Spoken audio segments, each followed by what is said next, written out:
Wicking beds are the most efficient way to use water, and basically they're just empty containers with a whole lot of like a half a barrel. These containers in the bottom are just all rubbish, out of the rubbish. Just got holes in them so water can flow into them, and then we cover them with sand, and then we put a cloth so that the soil doesn't go into the sand. We fill them up with beautiful, like with compost from the chickens, and we plant into them, and stuff goes nuts in here. And basically we just leave one pipe that we put the water down, so, and an overflow above the cloth. This is only 3 weeks old, and we've picked the whole lot once, and we're starting again. The big challenge with growing food in wicking beds is to get them to be nutrient dense. It's going to take some practice to get the minerals right in here, and to know that we've got nutrient dense food. So we'll see how we're going in our first 3 weeks. Pick leaves off a few plants.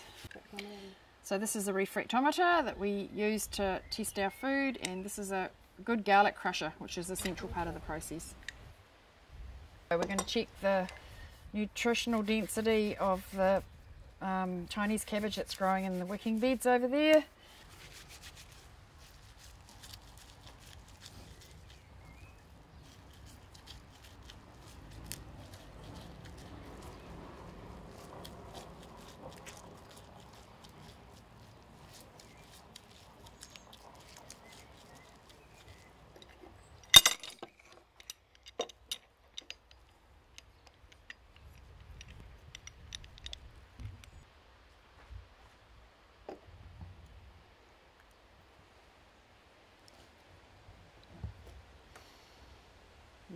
It's about 7, which is probably what I would have expected. It'll take some time to learn how to grow nutrient dense food in wicking beds. To be useful human food, it really has to be over 12. Below 12, our plants are essentially made up of simple sugars, which in nature is insect food and fungi food. It's like the rubbish that they come and devour to clean up for us.